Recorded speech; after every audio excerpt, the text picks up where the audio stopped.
इतना बड़ा सूर्य हनुमान जी ने कैसे निकल लिया?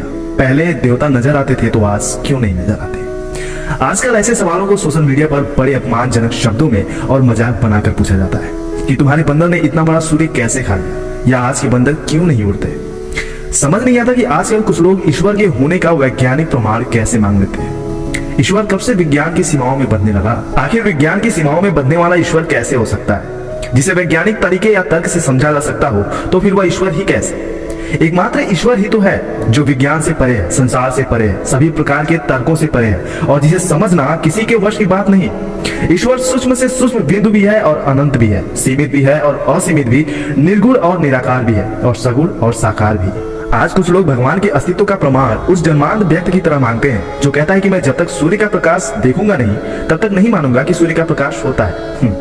अब कोई उस जन्मांध को सूर्य का प्रकाश दिखा भी नहीं सकता और तब ऐसे कुतर्क करने वाला जन्मांध व्यक्ति बड़ा खुश हो जाता है और कहता है कि मैं तर्क में जीत गया। खैर, इस तरह के सवालों के जवाबों को कई पॉइंट से समझा जा सकता है। आते हैं पहले सवाल पर कि हनुमान जी ने इतना बड़ा सूर्य कैसे निकल लिया। तो पहली बात कि हनुमान जी हमारी और आपकी तरह एक साधारण इंसान नहीं बल्कि भगवान है। आप जानते ही हैं कि इस ब्रह्मांड में सूर्य का स्थान एक रेत के कण के समान है और ब्रह्मांड क्या, हमारी गैलेक्सी मिल्की वे में भी सूर्य का स्थान एक छोटे से कण के बराबर है। वहीं श्री हनुमान जी भगवान शिव के रुद्रावतार है। जब भगवान विष्णु ने श्री राम के रूप में धरती पर जन्म लेने का निर्णय किया, अब उनकी सेवा करने की प्रबल इच्छा से भगवान शिव ने अपने एक अंश से हनुमान जी के रूप में अवतार ले लिया। तब बहुत सारे देवता भी अन्य वानरों के रूप में आ गए। चलिए पहले एक छोटा सा मैं आपको कथा सुनाता हूँ, फिर उसके बाद विज्ञान पर बात करेंगे। 14 साल के वनवास से लौटने के बाद जब सीता जी ने अपने पुत्र समान भक्त हनुमान जी के लिए पहली बार भोजन बनाया तो हनुमान जी बस मजे से खाते ही चले गए। और जब माता सीता जी भोजन बनाए तो भला हनुमान जी क्यों कहे कि मेरा पेट भर गया। तो सीता जी भोजन बनाती चली गई और उनके पुत्र हनुमान जी मजे से ही खाते चले गए। आखिरकार जब सीता जी और उनकी सभी दासियां पूरी तरह से थक गई तब सीता जी को याद आया कि हनुमान जी तो भगवान शिव के ही रुद्रावतार है और शिव के उदर में तो पूरा ब्रह्मांड समाया हुआ है, भला इनका पेट कौन भर सकता है।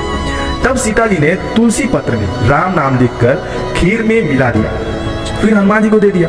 उसे खाकर हनुमान जी एकदम तृप्त हो गए। यानी कि श्री हनुमान जी श्री राम के नाम से ही तृप्त होते हैं। अगर आप हनुमान जी के सामने रोज बैठकर प्रेम से श्री राम या सीता नाम का जप करते हैं तो आपको हनुमान जी की कृपा प्राप्त हो जाएगी। अब जरा सोचिए कि जो ब्रह्मांड के समान ही विशाल है, जिनकी ये अनंत रचना है, उनके लिए छोटे से गर्म कण के समान सूर्य को अपने मुंह में रखना कौन सी बड़ी बात है। चलिए अब एक ब्लैक होल के बारे में हम आपको बताते हैं। छोटे आकार का होते हुए भी असीमित शक्ति रखता है ब्लैक होल। उससे प्रकाश भी बाहर नहीं आ सकता।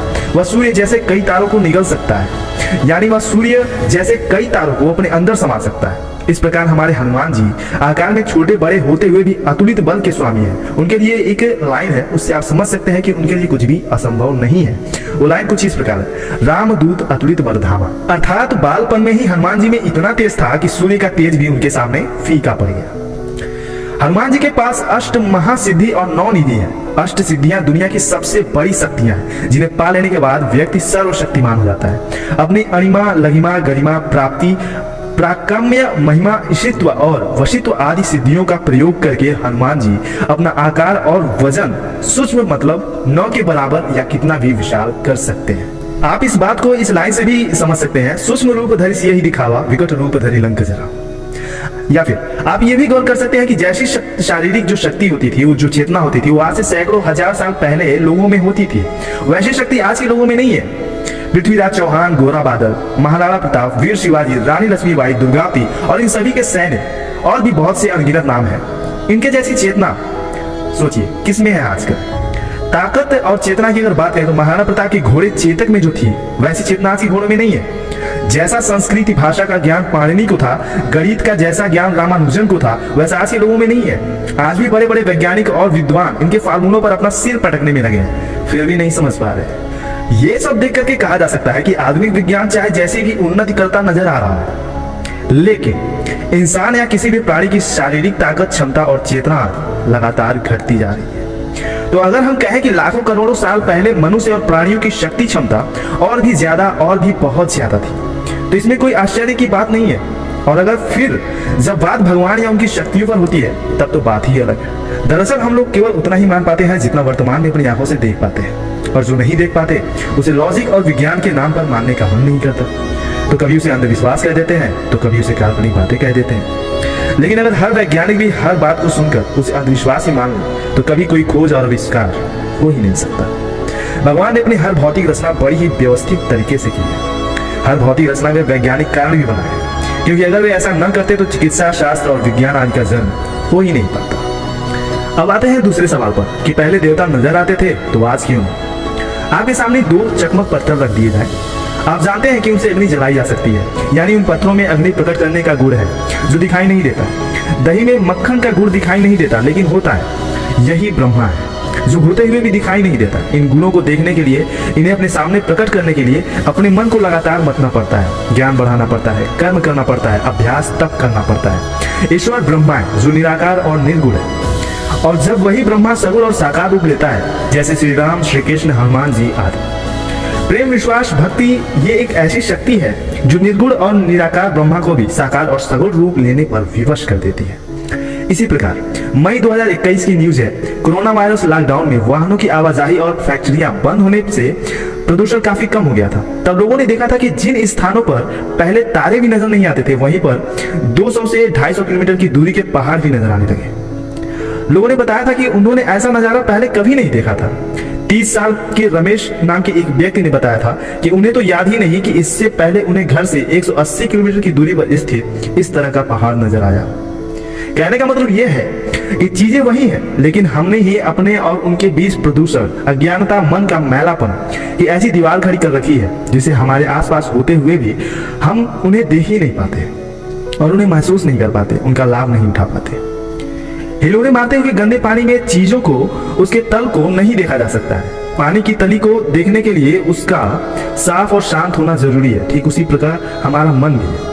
इसी प्रकार अंधेरे में अपने पास ही रखी चीज दिखाई नहीं देती, उसे देखने के लिए दिया या फिर टॉर्च चलाना पड़ता है। वाल्मीकि रामायण में उल्लेख है कि उस समय चांद तारों के साथ साथ ग्रहों से भी आकाश प्रकाशमान रहता था।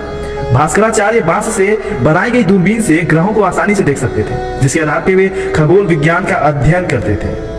वहीं आज आप गौर कर सकते हैं कि बहुत से जगहों पर अब तारे भी ठीक से नजर नहीं आते। और अगर आधुनिक विज्ञान और विकास करता रहा और मान लीजिए एक दिन सारा डेटा अचानक से चल जाए, खत्म हो जाए, जैसे तक्षशिला, विक्रमशिला और नालंदा को जला दिया गया, तो आज से हजारों साल बाद भी यही बताया जाने लगेगा कि तारे पृथ्वी से इतनी दूर हैं कि वे यहाँ से नजर ही नहीं आ सकते। और अगर उस समय कोई कहेगा कि पहले समय में आकाश में तारों को खाली आंखों से ही आसानी से देखा जा सकता था, तो शायद उस समय के लोग उस व्यक्ति के बात पर हंसने लगेंगे और कहेंगे कि ये तो अंधविश्वास है, कल्पना है, नहीं तो आज नजर क्यों नहीं आते। हम सभी एक समय चक्र में फंसे हैं, यानी कि समय बीत जाने के बाद, समय खत्म हो जाने के बाद, बहुत कुछ घट जाने के बाद हम उसको अपने अस्तित्व में ढूंढते रहते हैं। बिल्कुल ऐसे ही हमारा चक्र चलता रहता है। किसी ने बिल्कुल सच कहा है कि हर त्रेता में श्री राम जन्म लेते हैं और हर द्वापर में श्री कृष्ण का जन्म होता है। तो साथियों, हम आशा करते हैं कि हमने जो तर्क दिया, हमने जो समझाने का प्रयास किया, वो आपको काफी समझ में आया होगा। आपको कैसा लगा आप कमेंट करके जरूर बताइएगा। हमारा तर्क कितना सही है आप कमेंट करके जरूर बताइएगा। और इस वीडियो को और भी लोग अपने साथियों के साथ, अपने परिवार के साथ जरूर शेयर कीजिएगा, ताकि और भी लोग जो इन बातों से परे हैं वो इन चीजों को समझ सके, सोच सके इन सब पर। और मिलते हैं आप सभी को अगली वीडियो में। हमारे चैनल को सब्सक्राइब करना मत भूलिएगा, और भी ऐसे फैक्ट हम शॉर्ट वीडियो में बताते रहते हैं। तो मिलते हैं आप सभी को अगली वीडियो में किसी खास जानकारी के साथ। तब तक के लिए साथियों, जय श्री महाकाल, हर हर महादेव, ओम नमः शिवाय।